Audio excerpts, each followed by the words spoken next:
Welcome to the Kingdom Hairstylist podcast. This is your host, Billie Jean.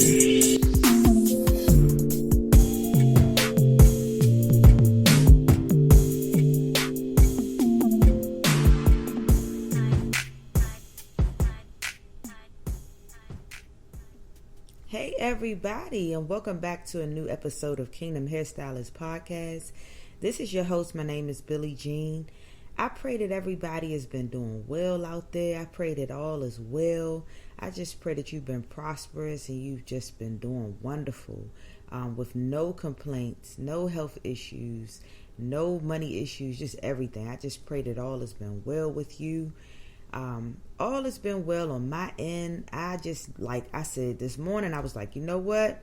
I got to get back on here and finish up part 2 of Don't Be Moved by What You See. So that is why I am here today. But all has been well with me. I have absolutely no complaints for once. I'm excited about life and just excited to still be here. I'm glad that God woke me up this morning. I'm so grateful that He chose to wake me up again and again and again, and just always has my back, always doing everything for me. And so I couldn't be more thankful and just more grateful for our Father God. So I hope that you all are in the same mindset, because God is extremely good. Like, there's no other way to say it. So yeah, I'm happy. I'm happy in life. So I'm gonna hop right into today's episode. So last time I was on here, I was talking about, not being moved by the things that we see, which can be a little difficult sometimes when we're just so used to things looking a certain way, and we just feel like, oh God, did you forget about me? Because you said this and said that, but it's not adding up. Like, things just don't look like what you already said was going to happen. So I don't know. I told y'all before, like, I'm not sure if y'all are like me, where, God has given me so many promises.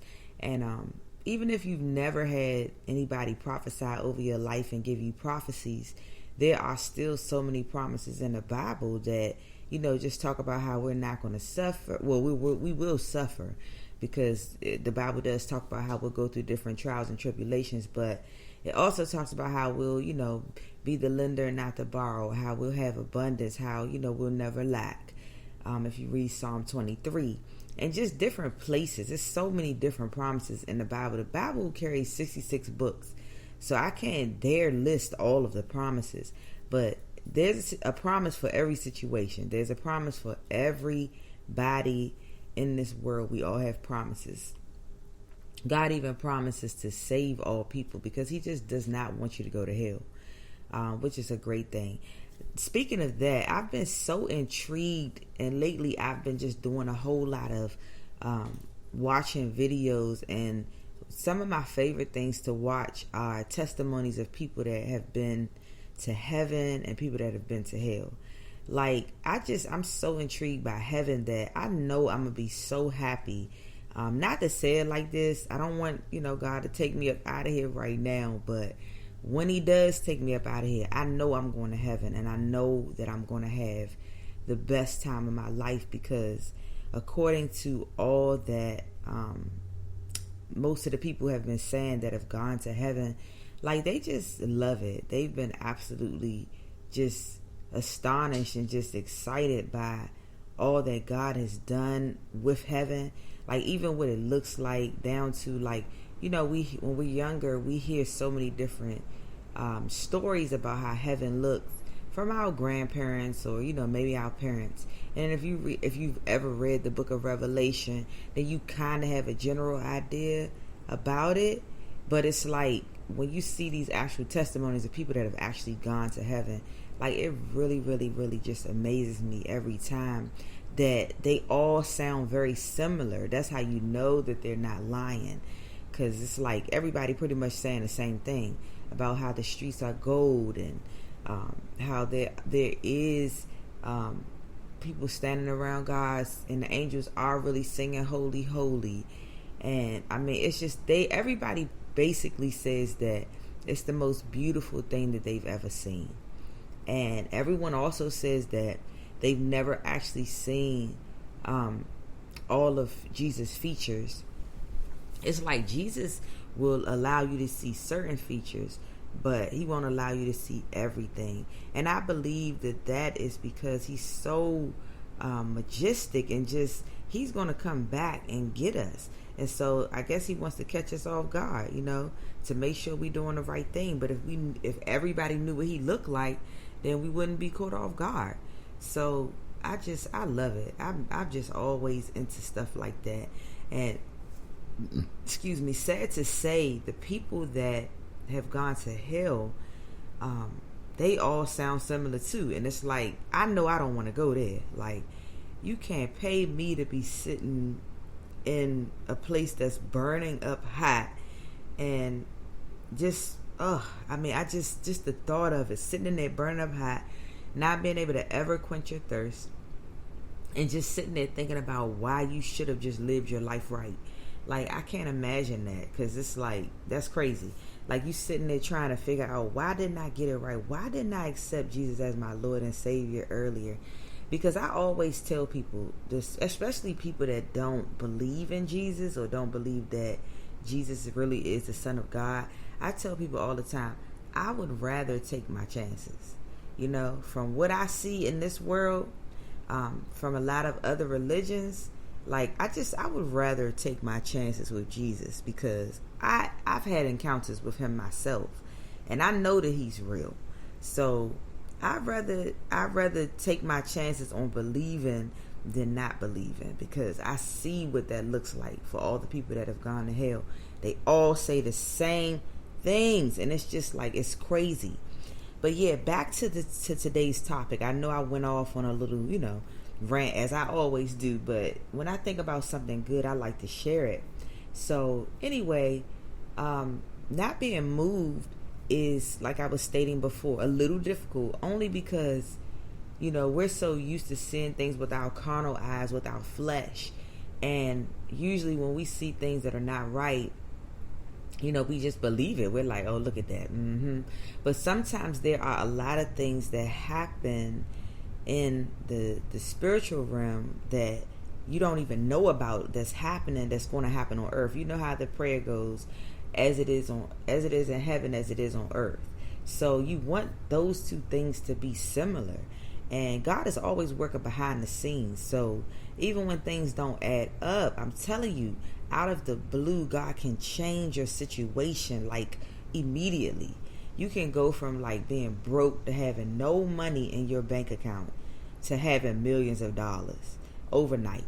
You can go from having, $1,000 to having $0. Things just happen like that. And it's not for us to trust the carnal mind or, our flesh all the time. That is why it's important to fast. Because when you fast, you die to your flesh. Like, you kill it, and you kill all those desires that want to rise up against God and say, oh, I'm really the God. You're not God, I'm God. I tell you what it's going to be. And so that's why I fast. I try to make sure that I humble myself, because I know that I'm not God. I know that God is God, and he is always good at being God. So, like, there's times where I've been moved by what I see, and then it wasn't even that. Like, I'm going to just give you an example. So one time, I was going through some things, and I saw how the people was reacting toward me at this one particular shop that I was working at. And, they were just kind of like standoffish, kind of cliquish, not really wanting to invite me or involve me in certain things. And I was just in my feelings about it, because one of the things that I've asked God to work on me, that I know I've gotten a whole lot better in, is to not be so easily offended. Because sometimes, some people do you a favor when they do things like that. Because if you think about it, you may not even want to be clicked up with those kinds of people, especially if they are not walking down the same path you're walking down. But yeah, I was in a situation where everyone was like kind of clicked up, and they weren't really like including me on things. And so I've always kind of been a loner anyway. Like, I'm one of those stylists that you're going to find in the corner. Like, I'm always in the corner. I always try to find me a spot in a cut because I like to be by myself, you know. But I also like the whole fellowship and the team building stuff and the support that each person gives to one another. I love that kind of stuff. But so yeah, I was just kind of in my feelings about it, and I was just like asking God, like, why? You know, why do these people do this? And, you know, God showed me. He was like, you know, you're not even going to be there long. Like, don't worry about what they're doing, what they're saying. And he was like, they're going to, you know, eventually start talking to you because you carry the light. Like, everywhere you go, you know, you carry my light. And so that's what happened, you know, ended up happening. Like, once everything settled in, and I guess people start to really observe who I am and, you know, see how I am. I just come to work, do my stuff, and go. But they know that I love God because it's no secret. I always talk about God everywhere, all over social media, in my conversations with my customers. I just love God. There's no denying Him. And so at some point, if you come to me and tell me that you're struggling, I'm going to point you right back to God, because I'm not God, but I know who can help you. So yeah, they started asking me like to pray for them, and, you know, they started being nice to me. And you know, I always have somebody somewhere that just still won't like me, and I didn't never understand it until now. I understand that a lot of times light and dark just don't mix. So if a person see you and they see you so bubbly and cheerful and loving God, and that person may be angry at God for some things, they're not going to necessarily like you or want to be around you all the time. They're going to want to run away as far as they can from you, because you're probably going to tell them something about God and they don't want to hear that. So don't be moved. Like, even if, let's say, your situation is not even that simple. Yours may be like, you don't know if you're going to be able to pay your rent next month. Let's just say you're struggling that bad right now to, you know, God has promised you that you're going to be making all this money, and you just have not even seen the money. Like, all you see is a whole bunch of bills keep coming in. All you see is a whole bunch of cutoff notices coming in. And so all you can think about is the fact that you don't even know how you're going to pay your rent next month, but God then gave you this whole dream or whole vision of you being a millionaire. And it just happens like that. But what I've learned in those situations is to put your trust in God no matter what it looks like. Don't it just doesn't matter. Like, I'm gonna give you another prime example. This is another one that I struggled with for years. Years ago, a prophetess, well, more than one prophetess, I've had two prophetess prophesy over my life and tell me. Now, this is a little more personal, but y'all know I'm transparent, so I don't mind at all, because it may help someone. But yeah, I had somebody prophesy, two people prophesy over me to tell me that I would have a daughter. And now, mind you all, my son is 19. I have a stepson, he's 13. But my biological child is 19, getting ready to turn 20. And when I was younger, I used to laugh at people that had that big of an age gap between their children. I used to say, oh my goodness, like you started all the way over. Like, their child might be 21 and they having a baby. And I used to think that that was the most ridiculous thing ever. And here I am in that situation because God has promised me a daughter. And so I'm going to have my daughter. And I know I'm going to have my daughter. You know why? Because I trust God. But do it look like I'm going to have a daughter anytime soon? No, absolutely not.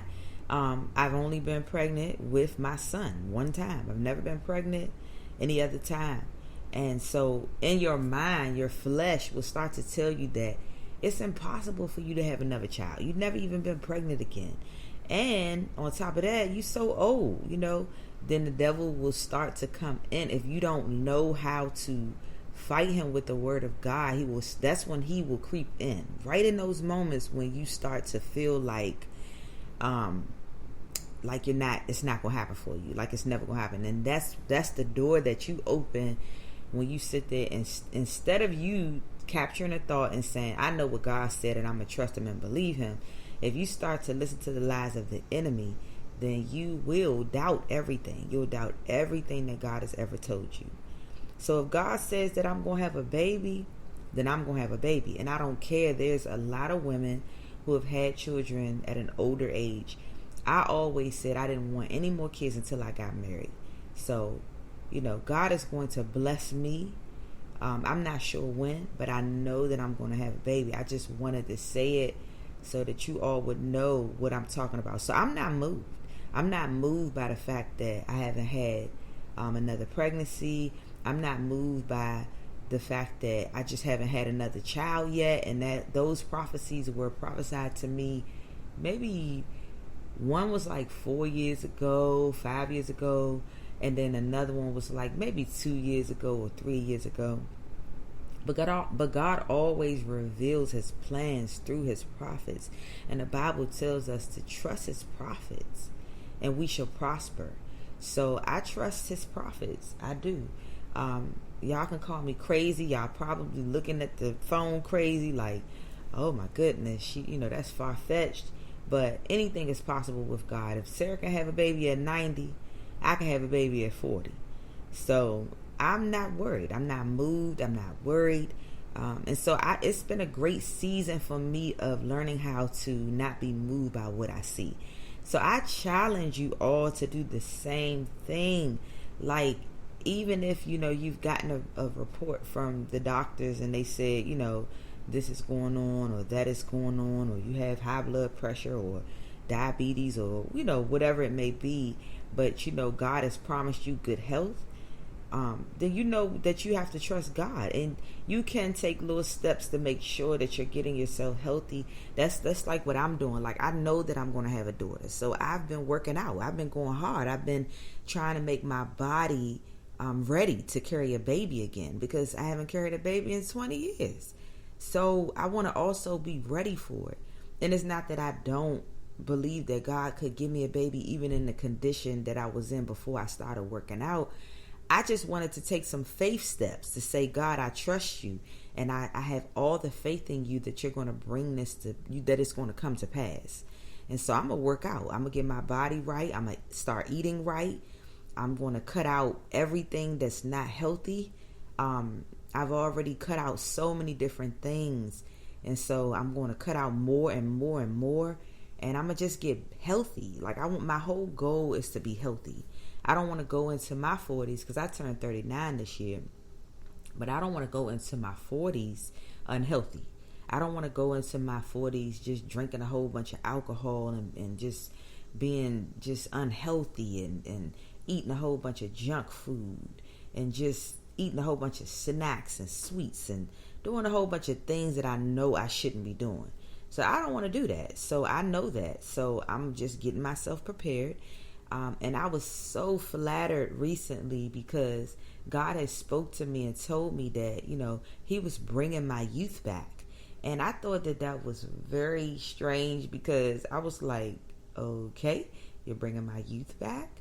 All right. It's a loving nudge from God that he gave me, but it was a little strange because I wasn't even thinking about, my youth or how I look or any of that. I wasn't thinking about that. My whole thing is I just been on this healthy thing. So I was at the store one day and I ran into one of my husband's friends, and they was, he was in there shopping, and he called my name, but I didn't even hear him the first time. And then and I guess that's just from being around loud music. Sometimes I honestly can't hear everything. So he came up to me and was like, "Hey, Billy," and he was like, "I called you from back there, but you must didn't hear me." I'm like, "Oh, okay. Hey, how you doing?" So, we do our normal hug that we do. And so he was like, "You're looking younger and younger every day." And I was like, "Oh, thank you so much." He was like, "Every time I see you looking younger." And that was like confirmation that God really spoke to me and told me that he was bringing my youth back.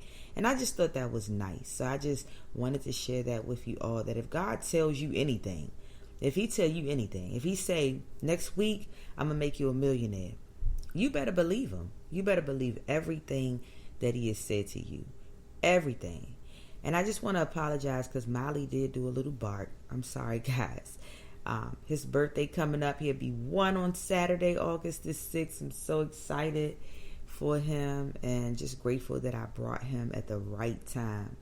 So you all be blessed. I pray that this encouraged you so much. And I pray that y'all have a great rest of the week or weekend. I'm not sure when you're going to listen to this, but just have a great rest of the month of August. It is a month of new beginnings, so I'm so excited about the things that God is doing in the month of August. And I love you guys, and we will talk next week. Thank you for tuning in to another episode. If you enjoyed the podcast, please like it, subscribe to it, and share it with all of your friends.